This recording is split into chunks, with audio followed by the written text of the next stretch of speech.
Nag-isgot ko may tungod sa concern sa atong Pope kining pagpabakuna. Taod-taod naman yung concern, pero nabakunahan naman gani ang halos pila na dari sa city, pero dili pa man kaayo. 70% magud ang ikinahanglan ana aron maka-acquire sa immunity. Mo bitaw nga akong gisgutan dito sa Pikas na Cathedral, no? Gonzales area na pag kung wala pa na bakunahan nga kaya maumagunay awag sa atong Santo Papa, ingon niya ang pagpabakuna, it's actually an act of love, no? That we will cooperate with the LGU in trying to mapuksa ning maong pandemya, no? And the best that we could contribute as an act of love is to be vaccinated, no? Karon na po, so puros ni mga agenda magod sa Santo Papa ni Pope Francis, nga nangkit na po ko kang Father Pat, ang atong pura nga di man ko maka-misa ugma at na ako'y pista tapos panabo mo ning ang laing concern o agenda sa Pope nga ako pong isaysay kaninyo shortly. So vaccination kini manggong whole month of September until first week of October mo ni gitawag niya og season of creation na gilons niya last year niya kada na ni September until first week of October na October 4 kay kanamo nay Saint Francis of Assisi Day ay balumantagang Saint Francis ang iyang environmental concerns, no? Sa po ni sa agenda sa atong Pope, no? So mo na akong isgutan gamay karon in support to our concerns of the Pope nga nag-awhag sa tibuok kalibutan na mo respond tan ining pagka kanabang nga magpakabana kita og maalinggaton sa atong kinaiya ba in how we treat our environment, di ba? Kining and how we try to love in this Mother Earth that we live in, nga gitawagan niya of our common home, no? Indon, no? Ang aron dili mo aron nga dili siya madaot, no? Nga ang outcome niya na kung mag-abuso ta kanunay, no? Mo raise daw ang temperatura niya, wala na living being makapuyo niya na, no? So anyway, no? So ang season of creation actually kini siya generally pag-awhag sa Santo Papa usa ni ka programa pag-awhag pero lain-lain og mga application depende sa mga dioceses sa tibuok kalibutan, kay gikan sa atong Santo Papa, no? Diri sa atoa mga parokya tibuok diocese hinay pa kayo nga atong responde, pero sa ubang mga dioceses na sila program, no? Ang example yan na, of course, ang atong LGU, nag-awhag nato kanang mga segregation, bitaw. Usa naman na, no? Kining pagtanom og mga kahoy to restore our barren environment. So, muna na siya, no? Pero wala lang kaya na ito pa mga bitaw, magkahiusa ta.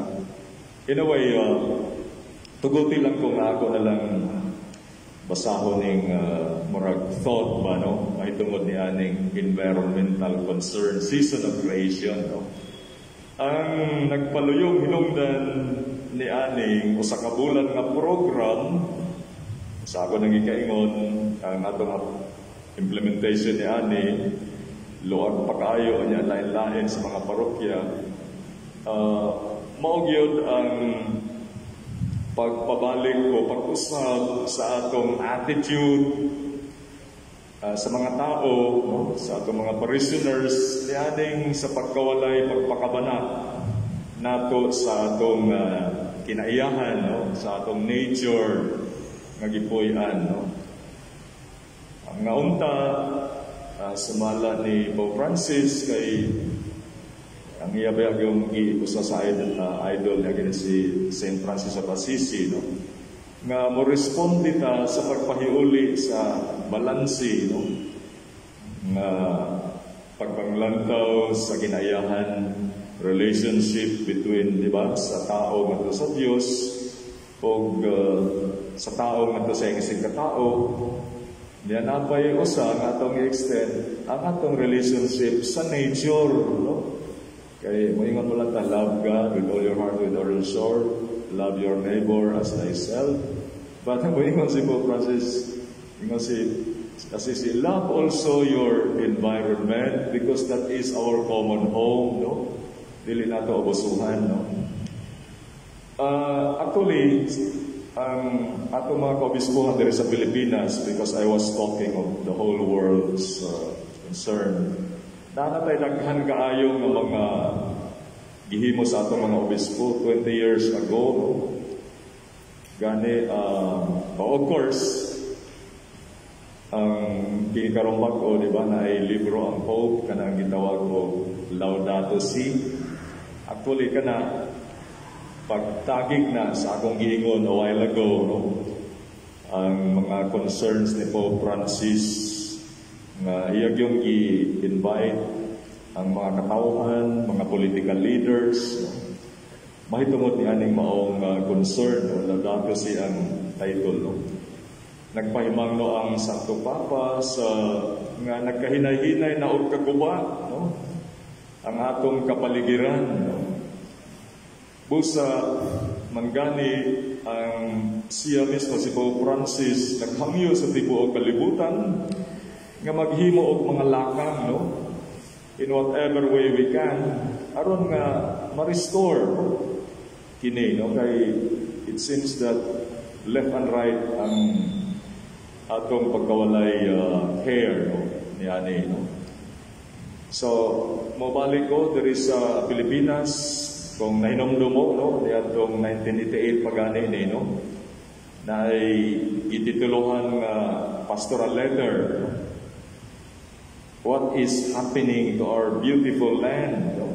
Naghisgot kini nga matod pa ang sa diri sa to sa Pilipinas, no? Nga ang berde kaayo nga kapaligiran, mga kalasangan nahimo ng brown karon, no? Nga uga kaayo nga naumaw na kayutaan niya ang mga mangingisda wala na'y makuha, kaya ang mga isda nangamatay na tungod sa poisoning sa atong kasapaan. Mo na gikuan sa sulat mo sa mga kabispuhan, sa kadagatan. Murag na ganing question dito nga dili pa gihimo man kita sa Dios aron magbantay sa atong kinaiyahan, di ba? Kita mga stewards nganong ato man hinuon gitugutan nga kini pagadagmalan og misangkot kita sa nana daw ta sa point nga almost irreparable damage sa nahitabo sa atong kapaligiran, no? Namang ganay kanta na, no? Sa asin ba ito, no?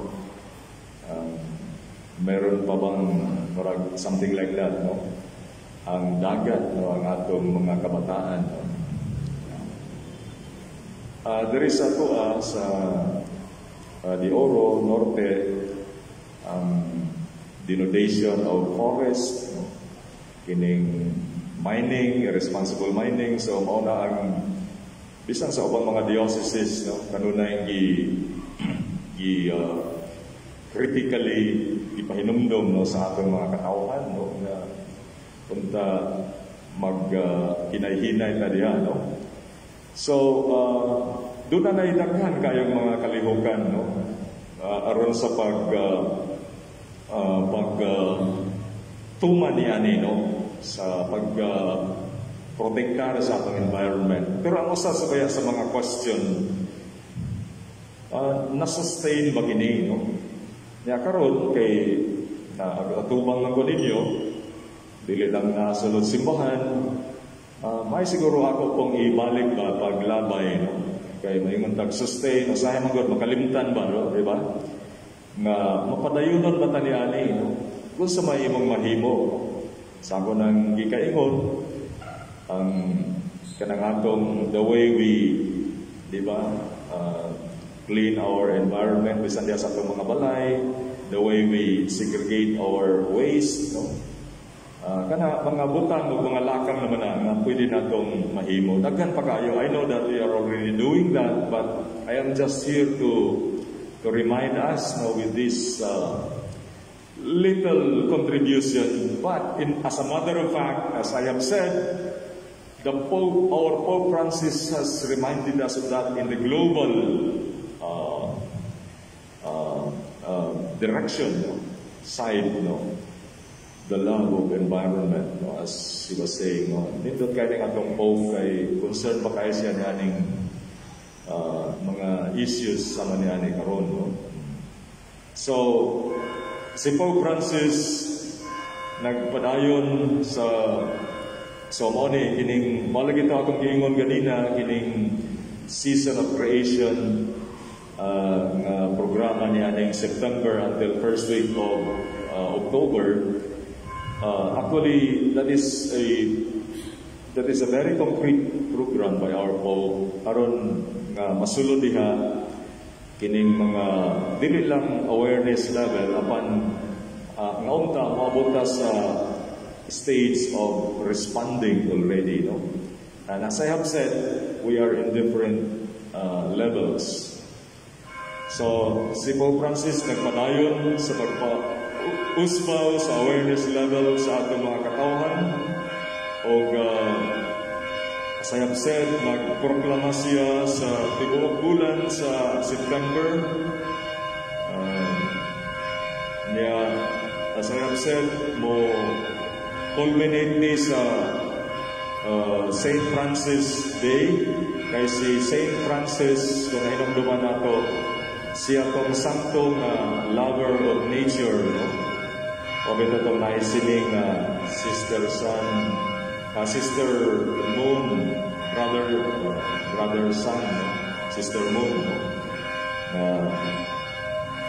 Si St. Francis was actually considering kung nakataas ang iyang level, no, sa pagmahal sa atong kinaiyahan kay alang kaniya ang yuta kagipuyan angay nga mahalon kamura po iyang murag yung kadugo ba, no? Nito tatagayan kung yung anak ko ng atong we reach that level of awareness. Anyway,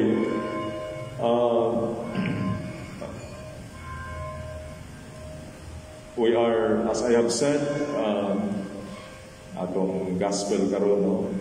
Pag-ila kang Kristo. I think I have to bring this into the practical lesson for all of us. Ang mahinungdanan po gani, ang pag-ila kang Kristo diha sa atong isig katao. Mao na ang atong challenge. O sa atong gisgutan karon, pag-ila kang Jesus, diha po mismo sa atong diri sa atong environment, no? Kay kung ay mo pasipataan ang environment, mo na pog imong gipasipataan sa Jesus nga mo'y nagbuhat ni anak, no? Nga ang Dios sa pagbuhat ni ana, iya ra ba nang gibuhat kay aron nga mabuhi ang tanan? Dili kay ikaw ra, ako lang, no? It's a katilimbanon, no? Mga kaigsunan, gusto lang po na akong ipahinumdom kining concern sa environment. Dili ra ni kay mag-isgot daw mga Santo Papa. Dili ra kay si Pope Francis, as I am telling you now. Bisan katong nangaging mga Santo Papa like si Santo Papa Benedict XVI, no? Si Pope Paul VI, si Pope Paul II. Kadto sila nga mga Santo Papa mao gihapon naa sila mga encyclical nga gisulat. Pero usahay wala kay tagabantay ba no? Niya si Pope Benedict gani nag-ingon no. Nindot kayo niyo. The brutal consumption of creation begins. Kana daw ang atong pagpasipala no sa nature na usahay mo god diha mo nato makuha ang atong panginabuhi no isda no like karon diri sa tuwa mga bulawan no kaya sa una pa kato mga truso nga nangawala na no kaya gipamutol man so anyway kuba naman to pero ingon ni Benedict, the brutal consumption of creation begins when God is missing. Kung dili daw nato makita, makita akong ingon nga ang Dios mo ay nagbuhat ni ani. Ya imo lang giabusuhan kay para nimo ikaw ray nagbuot, ako man ni. Time sa. Dili na imo gibuhat na sa Ginoo. Ya ang pagbuhat niya ana dili pod kay ikaw ra mo ay makapahimulo sa ana, no? So hinahinay lang, no? So ingon siya, the brutal consumption of creation ng atong pagpasagad begins abusive no, when God is missing, where matter, ang mga butang simply has become material for us, for me, for you, and where we ourselves are the ultimate measure of kita na nagbuot-buot, where everything is simply our property. Sayang tao, maabot mong gina nga punto nga wala na Diyos, wala na akong isig ka tao, ako na lang kay nabulahan ako. So, naay pahinumdum na ni Pope Benedict. Kung wala na daw ang Diyos, wala na, nakalimot na po ka sa imong isig ka tao, sa imong sarili. So, asmo na ka mga kaigsunan, the season of creation, kini pag-awhag ka nato sa Diyos ang lihok, pagbag-o sa atong attitude, paghigugma sa atong kalibutan, ng atong gipuy-an, sa atong isig katao, o sa future sa atong mga kabatanunan. No? Kamta lagi sa asin, wala ka bang napapansin? Hindi na lang ako tiwaso na. So alang sa pagpatuman ini, doon na tayo mga projects nga gihimo sa diocese. No? As I have said a while ago, dili pareho ang level. No? In seasons of creation, kining pagpahinumdom o pagpananon o mga kahoy mo na example, no? Which I would encourage you in your own capacity. Sa uban ganing mga parokya actually, dili lang nining bulan sa September hangtod sa October, apan sa whole year round ilang gihimo na, no? Diya kini mga activities sa pagpananom, for example, dili lang na kay sa usa lang ka postulado, pero ila pong gi-require sa mga kaslunon, mga pamilya, no? So ingon na ang mga gihimo sa uban, no? Planting of trees. So lastly, nadunta nga ang mga kabatanunan nato nga naminaw karon, ma-aware po ni ani no ining concern nato so sa atong care for our environment, the love of our home. Let's love our Mother Earth because it is the only home that we live in, matod pa ni Pope Francis. Nadunta ang mga projects sa atong panggobyerno, panalipay kung sa mga project yan ay masustain o mapadayon nun na. Kaya ang kinaiya sa tao, kanunay po sa malimot, no? Sa panalipod, no? Sa pagprotekta sa atong yutang ipuyan. Sa ngalan sa Mahal, sa Anak sa Espiritu Santo. Amen.